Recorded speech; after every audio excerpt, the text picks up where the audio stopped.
लोकसभा 2024 का चुनाव पूरा हो चुका है, जिसमें यूपी से आए परिणामों ने सबको चकित कर दिया था, जिसकी वजह से पूरे देश में ये चर्चाएं आम हो गईं कि विपक्ष अभी जिंदा है।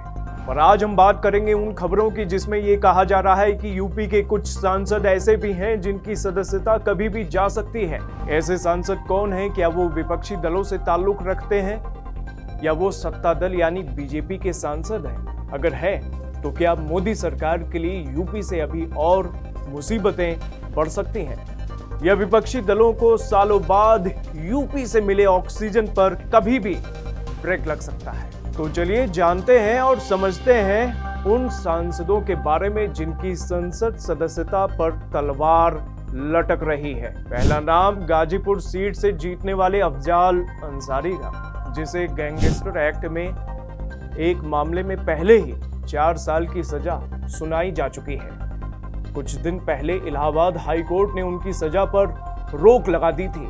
ऐसे में उन्हें लोकसभा का चुनाव लड़ने की अनुमति मिल गई थी।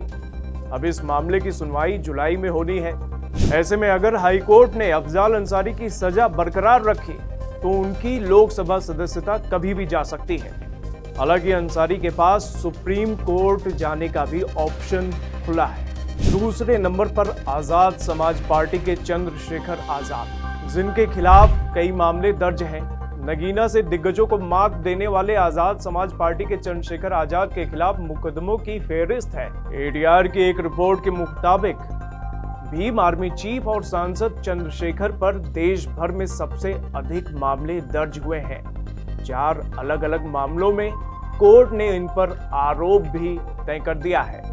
ज्यादातर मामलों में गंभीर धाराएं जोड़ी गई हैं। ऐसे में अगर इन मामलों में 2 साल या उससे ज्यादा की सजा हुई तो उनकी सांसदी जा सकती है। दागी सांसदों की लिस्ट में तीसरा नाम सहारनपुर से कांग्रेस सांसद इमरान मसूद का है, जिनके ऊपर ईडी की तरफ से मनी लॉन्ड्रिंग का केस चल रहा है।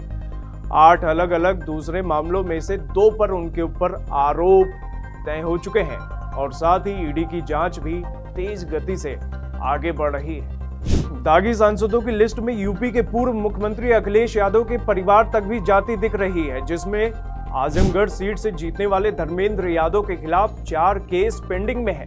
बदायूं में एक दर्ज केस के मामले में धर्मेंद्र के खिलाफ कोर्ट में 21 दिसंबर 2023 को आरोप तय हो चुका है। बात अब सुल्तानपुर की, जहां सपा सांसद रामभुवल निषाद ने बीजेपी की मेनका गांधी को आम चुनाव में मात दी है, जिनके खिलाफ कुल 8 मामलों के साथ गैंगस्टर एक्ट का भी मामला दर्ज है। हाथरस के बीजेपी सांसद अनूप प्रधान पर भी गंभीर धाराओं का एक केस दर्ज है।